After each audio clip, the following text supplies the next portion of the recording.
Well, the president spoke on a bunch of different things during the rally in Ohio tonight, which evoked his most raucous gatherings on the campaign trail. We want this country that we love so much, America, to be strong, proud, and free, which means America must also be united.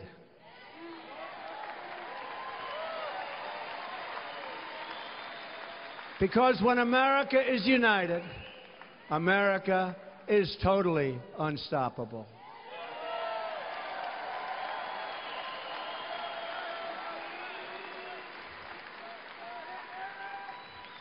Although I'll be totally honest with you, even if it's not united, we're unstoppable, so don't worry about it. Congressman Eric Swalwell was watching some of that speech here on our set in Washington. He represents the state of California, and he joins us tonight. He's a Democrat, by the way.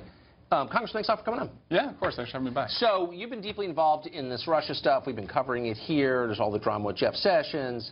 There's a lot going on. There's a lot going on. But when you strip away that stuff, some of which is significant, some of it's not, you get to the reason Trump got elected, which was an economic message aimed at the middle class. And Agreed. that's essentially what he articulated tonight.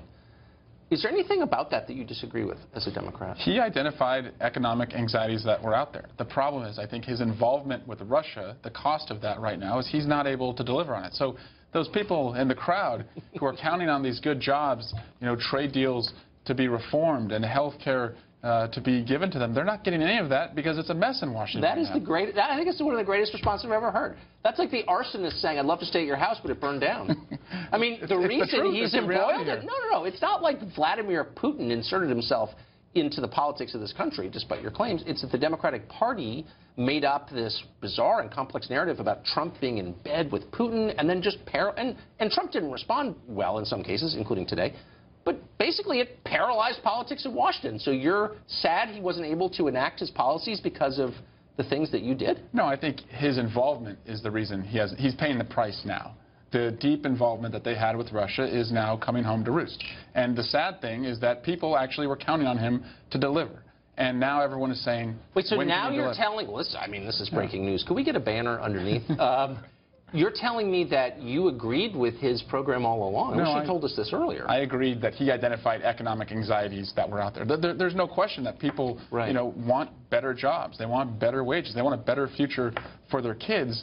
They're not getting any of that right now. Why didn't you guys run on that last time? Well, we did. And it was drowned out, and we better run on it next time, and we are. I wonder, we had a long conversation about this yesterday with a member of your caucus, smart guy.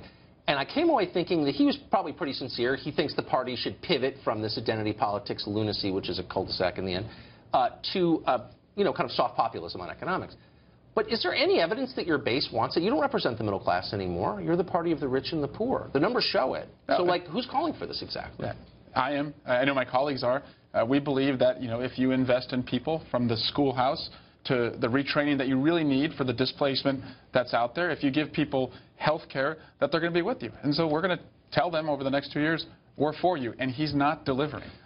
Since we've got over 10 million, some number, maybe far in excess of 10 million of people here illegally, and in a lot of ways they're being treated as citizens, and the Democrats like to see them be treated more like citizens, do you think that we should make distinctions between American citizens and non-American citizens and help the American citizens first? So if there's a choice between helping one of two, we help the citizen and don't help the non-citizen. I want to give new Americans a path to citizenship. I think they But what if they're greatly. not citizens yet? I mean, should we say, you know, you got $100 and you have to give it to one person and one's a citizen, one's not. Should we make citizens a priority over non-citizens? I still believe what my mom told me as a kid. Rising tide lifts all boats. I don't think you have to make those false choices. So we shouldn't give priority to U.S. citizens over non-citizens. No, I think we all benefit from those new Americans. You know, and I don't want them in the shadow economy. Maybe we do. Yeah. Sure we do. But should we give priority to Americans over non-Americans? No, I think we're all in this together. Tucker, we're all going So I'm the same in this place. with every person who lives in Burkina Faso and Burma? Is that what you're saying? Oh, no, I'm talking about people who are in the United States and working hard, trying to support Even their if they're families. here illegally, they get the same